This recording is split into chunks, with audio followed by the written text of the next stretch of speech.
दोस्तों, सऊदी अरब के मक्का शरीफ में मौजूद काबा हम लोग के सबसे धार्मिक जगह है, जहां आप लोग को हजारों संख्या में हमारे मुस्लिम भाई हर रोज यहाँ पे देखने को मिल जाएंगे।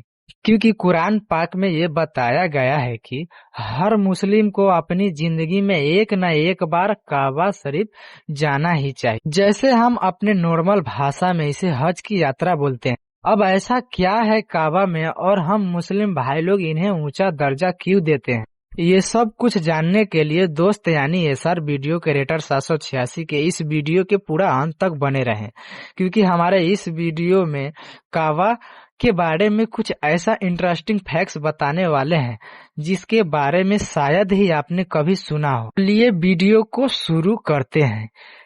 लेकिन वीडियो शुरू करने से पहले दोस्त यानी एसआर वीडियो क्रिएटर 786 को आप सब्सक्राइब कर ले और अपने बेल आइकन को भी ऑल पे सेट करके रखिए कि आप लोग कोई भी वीडियो को मिस ना करें। तो आइए सबसे पहले बात करते हैं काबा कौन और कब और किसने बनवाया। तो ये बात कुछ लोगों को अजीब लगे, लेकिन काबा को खुद खुदा के हुक्म पे बनाया गया है। जी हाँ, खुदा ने हजरत इब्राहिम से उनके बेटे की कुर्बानी मांगी थी, जो हजरत इब्राहिम ने बिना एक पल सोचे समझे अपने बेटे की कुर्बानी दे दी। लेकिन फिर हजरत इब्राहिम के ये सच्चा दिल देखकर खुदा ने अपने हजरत इब्राहिम के बेटे को जानवर में बदल दिया, और यही कारण है कि उनके बेटे की कुर्बानी नहीं हुई। और यही कारण है कि आज हम लोग जानवर को कुर्बानी देते हैं। खस्सी हो गया चाहे कोई भी हो गया, हम लोग उसका कुर्बानी करते हैं।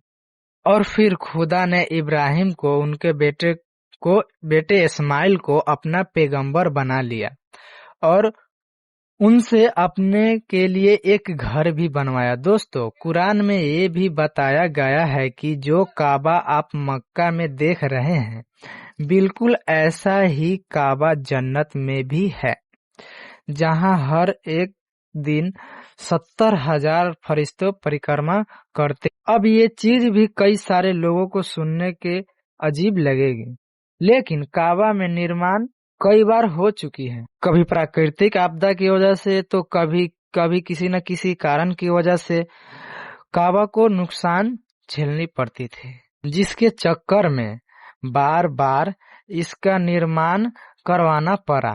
ऐसे में आज आप जैसे काबा को देख रहे हैं, पहले ऐसा बिल्कुल भी नहीं था। और आखिरी बार सन 1996 में इसमें कुछ बदलाव किए गए। हालांकि आखिरी बार जब इसमें बदलाव किए गए तो उससे कई सारी आधुनिक इस्तेमाल किए गए था। काबा में किसी तरह का प्राकृतिक आपदा का असर ना हो। और ये भी कहा जाता है कि जिस तरह इसे अब बनाया गया है दोस्तों, उसमें कई सदियों तक काबा में कोई नुकसान नहीं होगा। तो दोस्तों, क्या आप ये बात जानते हैं कि पहले काबा में 2 दरवाजे और 1 खिड़की हुआ करती थी? जी हाँ, सबसे पहले एक दरवाजा अंदर आने के लिए और एक दरवाजा बाहर जाने के लिए हुआ करती थी। यहाँ तक कि काफी समय तक खिड़की भी थी। लेकिन आज के समय जिस तरह काबा का निर्माण हुआ है, वहाँ पर केवल एक ही दरवाजा है और कोई खिड़की नहीं है। और आप ये बात जान के हैरान हो जाएंगे कि एक वक्त ऐसा था जब काबा पूरा रंगीन हुआ करता था। जी हाँ, काबा की पहचान बने काले रंग की जगह हरे, लाल, सफेद रंगों ने ले रखी थी, जो उस रूप में लोगों को बहुत प्यारा लगता था। तो दोस्तों, हम आपको बता दें, घाटी के निचले हिस्से में होने की वजह से बारिश के वक्त काबा में अक्सर पानी भर जाता था। लेकिन चाहे बारिश हो या बाढ़ आए, ऐसा पर आने वाले श्रद्धालु की कोई कमी नहीं होती थी। और फिर चाहे कितनी भी पानी क्यों न भरा रहे, सच्चे दिल से काबा में इबादत करने आते थे। और इस सिर्फ इतना ही नहीं, वो तैर कर काबा की परिक्रमा करते थे। हालांकि अब आसपास की जगहों में बदलाव करके इस तरह स्थितियों पर काबू पा लिया गया है। तब से पानी में तैरते हुए श्रद्धालुओं की गहरी असर का वो दृश्य देख पाना लगभग नामुमकिन सा हो गया, क्योंकि श्रद्धालुओं जब श्रद्धालु तैरते हुए काबा में परिक्रमा करते थे।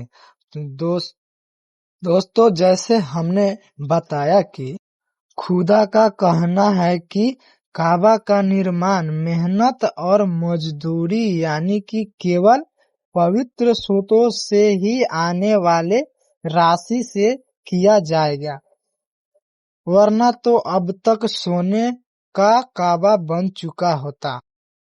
हम लोग ये बात जानते हैं कि हमारे खुदा केवल पवित्र स्रोतों से ही आने वाले राशि के बनाए घर में ही रहेंगे। यही वजह है कि बड़े बड़े लोग काबा को अच्छे से निर्माण करना चाहते हैं, लेकिन पवित्र स्रोतों के आए पैसे की कमी के कारण नहीं कर पाते। और यही कारण है कि काबा का आकार संपूर्ण किया गया था, लेकिन गलत तरीकों से आए पैसे से इसका निर्माण नहीं होना था। ऐसे में इसका छोटा सा क्यूब का आकार दिया गया। वैसे दोस्तों, कुछ भी कहिए, खुदा भी ये चीज देखकर सोचते होंगे कि मैंने इस चीज पर पवित्र तरीकों से कमाए गए पैसे का इस्तेमाल करने के लिए कहा, तो ये चीज समझ में आ गया कि वाकई में लोग कितनी कम मात्रा में पवित्र तरीकों से पैसे कमाते हैं। और दोस्तों, क्या आप ये बात जानते हैं कि काबा में काला पत्थर टूटा हुआ है? जहां लोगों का मानना था कि काला पत्थर एक इस्माइलिस द्वारा चुरा लिया गया। जब उसको वापस हासिल किया गया तो उसका टुकड़े टुकड़े हो चुका था। ऐसे से में यहाँ तक कि उस पत्थर की कुछ ऐसे हिस्से हैं जो पाए नहीं जा सकते। दोस्तों, काबा की चाबियां बनी सेवा परिवार के पास ही रहती है, और इनके इजाजत के बिना कोई भी अंदर नहीं जा सकता, फिर चाहे कितनी बड़ी हस्ती क्यों न हो। काबा में अंदर जाने के लिए उनसे अनुमति लेनी ही पड़ती थी। आप लोग को बता दे कि काबा की इतिहासिक में कई सारी गौरवपूर्ण बातें छुपी हुई है, जिसे हम काफी कुछ सीखने को मिलता है। जिसके सबसे बड़ा उदाहरण आपको यही ले लीजिए, क्योंकि दुनिया भर में रहने वाले मुस्लिम भाई लोग चाहे जितना भी मुल्क या कॉन्टिनेंट में क्यों न रहते हो, वो चाहे जैसे भी लाइफ स्टाइल क्यों न जीते हों, लेकिन उन्हें एक करने वाली ये हमारे काबा ही है, जो न खुदा की घर से कम नहीं लगता है। और ऐसे ही तो हम आपको बता दे कि लोग लोग यहाँ पर इसलिए आते हैं कि खुदा से रूबरू हो जाए। चलते चलते एक और चीज बता दे आपको, जैसे कि हिंदू पूजा के लिए बिना सिले हुए वस्त्र या धोती पहनते हैं, उसी तरह हज के दौरान बिना सिला हुआ सफेद सूती कपड़ा ही पहना जाता है। ये परिक्रमा इस्लाम के आने से पहले से ही जारी है।